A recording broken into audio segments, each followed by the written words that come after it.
সংরক্ষিত নারী আসনের এমপিরা দেশ ও গণতন্ত্রের পক্ষে সংসদে গুরুত্বপূর্ণ ভূমিকা রাখবেন বলে প্রত্যাশা ব্যক্ত করেছেন স্থানীয় সরকার মন্ত্রী মির্জা ফখরুল ইসলাম আলমগীর। আজ দুপুরে নবনিযুক্ত সংরক্ষিত নারী আসনের সংসদ সদস্যদের নিয়ে শহীদ রাষ্ট্রপতি জিয়াউর রহমান ও সাবেক প্রধানমন্ত্রী বেগম খালেদা জিয়ার মাজারে পুষ্পস্তবক অর্পণ ও শ্রদ্ধা নিবেদন শেষে সাংবাদিকদের বলেন, নবনির্বাচিত নারী সংসদ সদস্যদের ভূমিকার প্রতি বর্তমান সরকারের পূর্ণ আস্থা ও বিশ্বাস রয়েছে। এ সময় জাতীয় সংসদের চিফ হুইপ নুরুল ইসলাম মনি সহ বিএনপির নবনির্বাচিত ৩৬ জন সংরক্ষিত নারী এমপি উপস্থিত ছিলেন। এদিকে সংরক্ষিত নারী আসনের নবনির্বাচিত সংসদ সদস্যরাও সংসদে গিয়ে কার্যকর ভূমিকা রাখার প্রত্যাশা ব্যক্ত করেছেন। প্রথম প্রত্যাশা গণতন্ত্র উত্তরায়ণ, আর দ্বিতীয় প্রত্যাশা বাংলাদেশের বৈষম্য বিরোধী দিয়ে সমাজের সকল স্তরে সমান অধিকার প্রতিষ্ঠিত করে আমরা বাংলাদেশকে যেন সমৃদ্ধিশীল একটা বাংলাদেশ, নতুন বাংলাদেশ করে গড়ে তুলতে পারি। আপনারা দেখেন, রাজনীতিতে আসার পরে এক রকমের সোশ্যাল মিডিয়া অ্যাসল্টের শিকার হতে হচ্ছে, বিভিন্ন বটবাহিনী দ্বারা তাদেরকে বিভিন্ন প্রোপাগান্ডার শিকার হতে হচ্ছে। এইগুলোর বিরুদ্ধে আমাদেরকে দাঁড়াতে হবে। নারীদের নিরাপত্তা নিশ্চিত করার জন্য আমাদের সকলকে একসাথে কাজ করতে হবে, এবং এটা শুধুমাত্র যে ঢাকা কেন্দ্রিক না, সারা বাংলাদেশে আমরা তাদের হয়ে কাজ করবো ইনশাল্লাহ।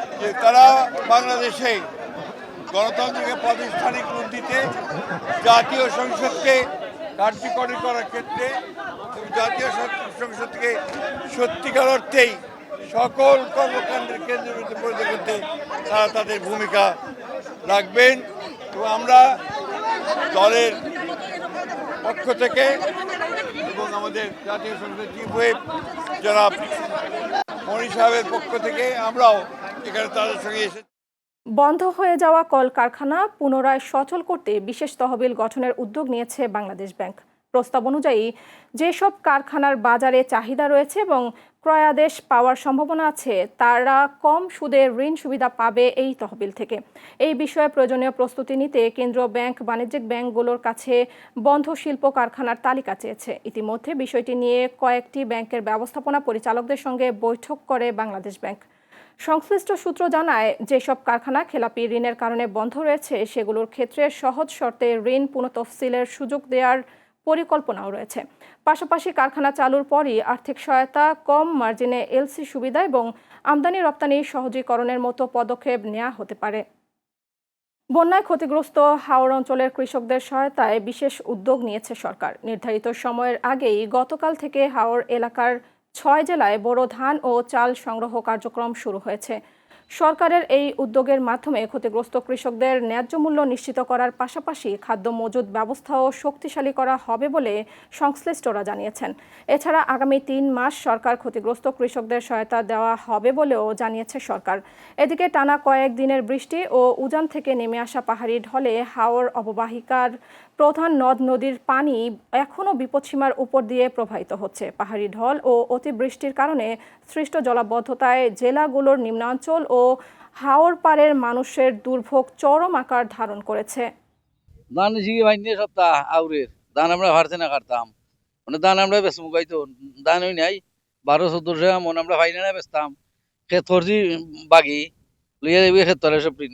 আমার ধান মনে করো আমার জমিন ফাইনে নিগাইছে ২ আল মাত্র আমি খাটাইছি মাত্র ১ পাওয়া যায় মাত্র, বুঝছেন। ওখানে আমরা কিবা খাইম, আমরা বাঁচতাম কিভাবে।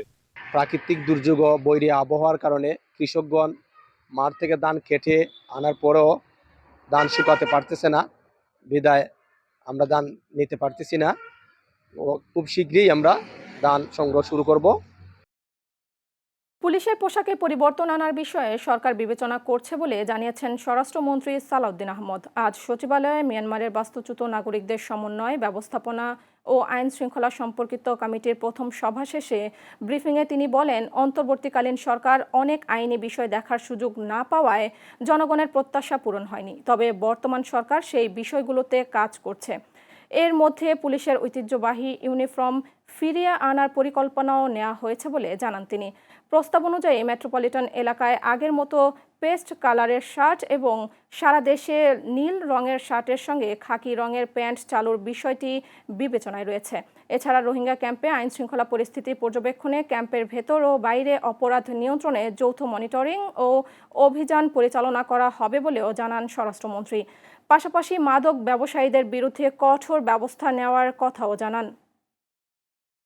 দীর্ঘদিন যাবৎ ইন্টারিম গভর্নমেন্ট ছিল, যেহেতু তারা নির্বাচিত সরকার ছিলেন না এবং সেই ক্ষেত্রে বিভিন্ন ডিপার্টমেন্টের অ্যাক্টিভিটিসগুলো তারা সেইভাবে হয়তো যাচাই বাছাই করে দেখতে পারেনি, হয়তো নিয়ন্ত্রণ সেইভাবে ছিল না, যার কারণে ল অ্যান্ড অর্ডার সিচুয়েশন হয়তো কিছুটা মানুষের আশা অনুরূপ হয়নি বা স্বাভাবিক ছিল না।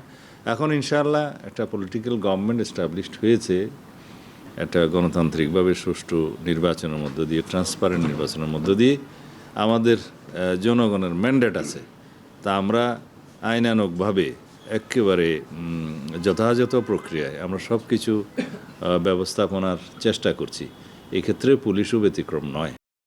রাজধানীর ওয়ারি এলাকায় বিশেষ অভিযান চালিয়ে বিপুল পরিমাণ ইয়াবা উদ্ধার করেছে মাদকদ্রব্য নিয়ন্ত্রণ অধিদপ্তর। ঢাকা মেট্রো দক্ষিণ কার্যালয়ের উপপরিচালক মোহাম্মদ রাজিউর রহমানের সার্বিক তত্ত্বাবধানে পরিচালিত এই অভিযানে রাজধানীর লালমোহন সাহা স্ট্রিট এলাকায় একটি কালো রঙের প্রাইভেট কার তল্লাশি করা হয়। এ সময় গাড়ির গ্যাস সিলিন্ডারের ভেতরে বিশেষ কৌশলে লুকিয়ে রাখা প্রায় 2 লাখ পিস মিথাইল আমাফিটামিন যুক্ত ইয়াবা ট্যাবলেট উদ্ধার করা হয়। অভিযানে ঘটনাস্থল থেকে একজনকে গ্রেফতার করা হয়েছে। প্রাথমিক জিজ্ঞাসাবাদে গ্রেফতারকৃত ব্যক্তি জানান, তিনি কক্সবাজার থেকে নিয়মিত বড় বড় ইয়াবার চালান এনে ঢাকাসহ দেশের বিভিন্ন জেলায় পাইকারি মাদক ব্যবসায়ীদের কাছে সরবরাহ করতেন। রাজধানীর বিভিন্ন অভিজাত এলাকাতেও এইসব মাদক পৌঁছে দেওয়ার সঙ্গে তার সম্পৃক্ততার তথ্য পাওয়া গেছে। বেশ কিছু অভিযানে উল্লেখযোগ্য পরিমাণ মাদক জব্দ করতে পেরেছি এবং আসামি সহ গ্রেপ্তার করতে পেরেছি। মোট 5টি অভিযান পরিচালিত হয় এবং প্রত্যেকটিতে আসামি গ্রেপ্তার এবং মালামাল উদ্ধার করা সম্ভব হয়েছে এবং নিয়মিত মামলা দায়ের করেছি আমরা। এটা আমাদের চলমান অভিযান এবং প্রতিনিয়ত আমরা অভিযান পরিচালনা করব এবং আপনাদেরকে আমরা বিভিন্নভাবে সেগুলো অবহিত করব। টানা 15 বছর রাজ্য শাসনের পর পশ্চিমবঙ্গের মসনদ হারাচ্ছে তৃণমূল। বিধানসভার 293টি আসনের মধ্যে 192টিতে এগিয়ে আছে বিজেপি, আর তৃণমূল এগিয়ে আছে 100টি আসনে। এছাড়া 3টি আসনে এগিয়ে অন্যান্য প্রার্থীরা। গত 23 এবং 29 এপ্রিল 2 দফায় ভোট গ্রহণ হয় পশ্চিমবঙ্গ বিধানসভায়।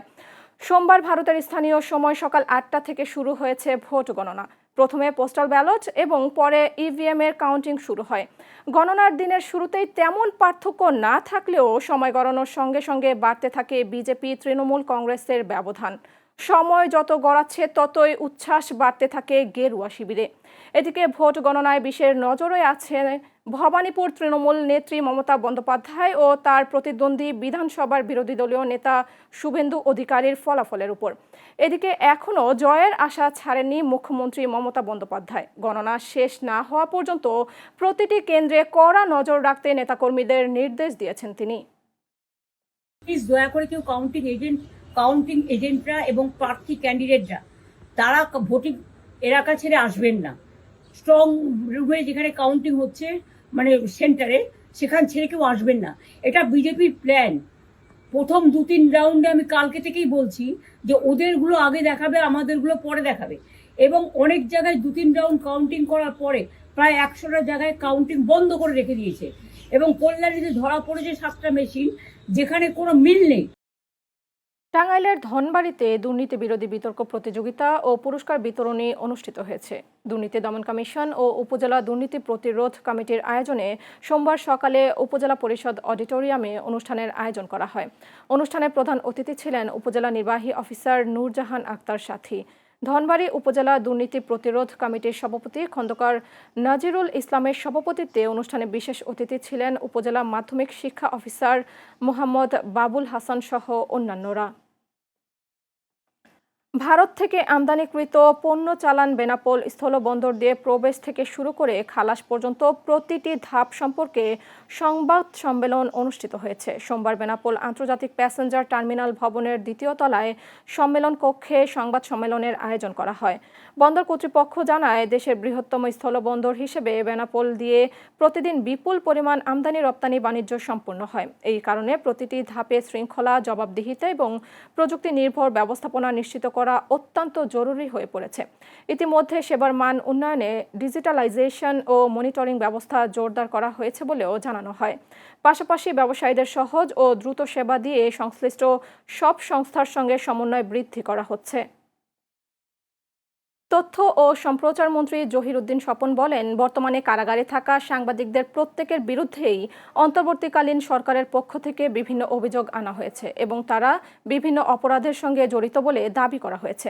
দুপুরে ঢাকা বিশ্ববিদ্যালয়ের জহির রায়হান মিলনায়তনে সত্যজিৎ রায় চলচ্চিত্রের উদ্বোধনী অনুষ্ঠান শেষে সাংবাদিকদের তিনি একথা বলেন। তিনি আরও বলেন, ফ্যাসিবাদী শাসন আমলে গণতান্ত্রিক আন্দোলনের উপর দমন পীড়নে সহযোগিতার অভিযোগ কিছু সাংবাদিকদের বিরুদ্ধে রয়েছে। মন্ত্রী আরও জানান, সাংবাদিকদের বিষয়ে ন্যায়সঙ্গত সিদ্ধান্ত নিতে আইনমন্ত্রী ও স্বরাষ্ট্রমন্ত্রীর সঙ্গে আলোচনা করা হবে। আইনের বাইরে কারও ক্ষতি হতে দেয়া হবে না বলেও তিনি আশ্বস্ত করেন। পরে তিনি জাহাঙ্গীরনগর বিশ্ববিদ্যালয়ের সাংবাদিক সমিতির নবনির্বাচিত কমিটির দায়িত্ব গ্রহণ অনুষ্ঠানে অংশ নেন। অনুষ্ঠানে বিশ্ববিদ্যালয়ের উপাচার্য অধ্যাপক ডক্টর কামরুল আহসান সহ অনেকেই উপস্থিত ছিলেন। মূলত ফ্যাসিবাদী আমলে যে গণতান্ত্রিক সংগ্রামের উপরে অত্যাচার নির্যাতন হয়েছে তাকে সহযোগিতা করার অভিযোগও কোনো কোনো সাংবাদিকের বিরুদ্ধে আছে। আবার অনেক সাংবাদিকরা স্বাধীনভাবে সাংবাদিকতা করতে চেষ্টা করেছেন। তবে কাজের সঙ্গে যেহেতু আমাদের এই সরকারের কোনো সম্পর্ক নাই, সেই কারণে আমি আইনমন্ত্রী এবং স্বরাষ্ট্রমন্ত্রী মহোদয়ের সঙ্গে কথা বলে সাংবাদিকদের জন্য যেটা ন্যায্য সেটার ব্যবস্থা আমরা গ্রহণ করব। তবে আইনের বাইরে কারোই কোনো ক্ষতি আমরা হতে দেব না। দিনাজপুরের ঘোড়াঘাটে চুরি, ডাকাতি ও ছিনতাই রোধ সহ আইন শৃঙ্খলা পরিস্থিতি স্বাভাবিক রাখতে বিশেষ সচেতনতামূলক প্রেস ব্রিফিং অনুষ্ঠিত হয়েছে। সোমবার ঘোড়াঘাট থানায় ব্রিফিংয়ের আয়োজন করা হয়। এতে সভাপতিত্ব করেন সহকারী পুলিশ সুপার নিয়ামত হাসান।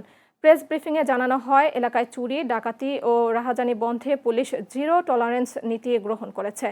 সহকারী পুলিশ সুপার নিয়ামত হাসান তার বক্তব্যে জনসাধারণের জানমালের নিরাপত্তা নিশ্চিত করতে পুলিশের তৎপরতার কথা উল্লেখ করেন এবং অপরাধ দমনে সাধারণ মানুষকে সচেতন হওয়ার আহ্বান জানান। এ সময় জানানো হয়, পুলিশের বিশেষ অভিযানে আন্তজেলা ডাকাত দলের 5 জন সদস্য এবং 3 জন চোর সহ মোট 8 জনকে আটক করা হয়েছে। কুমিল্লার তিতাস উপজেলায় কৃষি উন্নয়ন বিষয়ক প্রশিক্ষণ কর্মশালা অনুষ্ঠিত হয়েছে। সোমবার সকালে উপজেলা কৃষি সম্প্রসারণ অধিদপ্তরের আয়োজনে উপজেলা পরিষদ মিলনায়তনে কর্মশালা অনুষ্ঠিত হয়। কর্মশালায় সভাপতিত্ব করেন উপজেলা নির্বাহী কর্মকর্তা মাহমুদুর রহমান। প্রধান অতিথির বক্তব্য রাখেন কৃষি সম্প্রসারণ অধিদপ্তর কুমিল্লা উত্তর অঞ্চলের অতিরিক্ত পরিচালক মোহাম্মদ আজিজুর রহমান। কর্মশালায় কৃষি খাতের উন্নয়ন, পুষ্টি নিরাপত্তা নিশ্চিতকরণ, গ্রামীণ উদ্যোক্তা সৃষ্টি এবং জলবায়ু সহনশীলতা বৃদ্ধির বিভিন্ন দিক নিয়ে আলোচনা করা হয়। সুনামগঞ্জের জামালগঞ্জে পৃথক অভিযানে 50 পিস ইয়াবা ট্যাবলেট সহ 2 মাদক কারবারিকে আটক করেছে পুলিশ। সোমবার রাতে গোপন সংবাদের ভিত্তিতে পুলিশের একটি দল সাচনা বাজার, বেহিলি রোড ও ফেনারবাকের রামপুর এলাকায় অভিযান পরিচালনা করে তাদের আটক করা হয়। পুলিশ জানায়, এসআই মাহমুদুল হাসানের নেতৃত্বে পৃথক 2টি অভিযানে প্রথমে বেহিলি রোড এলাকা থেকে বিকাশকে 20 পিস ইয়াবা সহ এবং পরে রামপুর সড়ক এলাকা থেকে আকাশ মিয়াকে 30 পিস ইয়াবা সহ আটক করা হয়। জামালগঞ্জ থানার অফিসার ইনচার্জ মোহাম্মদ বন্দে আলী জানান, মাদক নির্মূলে এই ধরনের অভিযান অব্যাহত থাকবে এবং আটকদের বিরুদ্ধে আইনি ব্যবস্থা নেওয়া হবে। চট্টগ্রামের বাঁশখালী উপজেলায় হতদরিদ্র পরিবারের মাঝে বিজিডি কর্মসূচির আওতায় চাল বিতরণ করা হয়েছে। সোমবার দুপুরে কালীপুর ইউনিয়নের পরিষদ প্রাঙ্গণে কার্যক্রমের উদ্বোধন করেন উপজেলা নির্বাহী কর্মকর্তা প্রতিনিধি মোহাম্মদ রবিউল হাসান শাপলা। অনুষ্ঠানে সভাপতিত্ব করেন কালীপুর ইউনিয়ন পরিষদের ভারপ্রাপ্ত প্যানেল চেয়ারম্যান আবুল কালাম। এ সময় ইউনিয়ন পরিষদের প্রশাসনিক কর্মকর্তা ও সকল ইউপি সদস্যরা উপস্থিত ছিলেন। সিরাজগঞ্জের শাহজাদপুর উপজেলা প্রকল্প বাস্তবায়ন কর্মকর্তা আবুল কালাম আজাদকে জ্ঞাত আয় বহির্ভূত সম্পদ অর্জনের মামলায় গ্রেফতার করেছে দুদক। দুদক জানায়, 2023 সালে তার বিরুদ্ধে অবৈধ সম্পদ অর্জনের অভিযোগে অনুসন্ধান শুরু হয়। পরবর্তীতে 2024 সালের 8 মে আবুল কালাম আজাদ, তার স্ত্রী মর্জিনা খাতুন ও ছেলে ফজলে রাব্বি রিয়নের বিরুদ্ধে সম্পদ বিবরণী দাখিলের নির্দেশ দেওয়া হয়। এরপর 2025 সালের 11 মার্চ দুদকের সহকারী পরিচালক সাধন চন্দ্র সূত্রধর বাদী হয়ে 3টি পৃথক মামলা দায়ের করেন। মামলায় আবুল কালাম আজাদের বিরুদ্ধে 1,32,46,000 টাকার জ্ঞাত আয় বহির্ভূত সম্পদ অর্জনের অভিযোগ আনা হয়। একইভাবে তার স্ত্রী ও ছেলের বিরুদ্ধেও অবৈধ সম্পদ অর্জন ও ভোগের অভিযোগ রয়েছে। রোববার রাতে পাবনা সদর উপজেলার নিজ বাসায় অভিযান চালিয়ে তাকে গ্রেফতার করা হয়। পরে আইনি প্রক্রিয়া শেষে আদালতের মাধ্যমে তাকে কারাগারে পাঠানো হয়।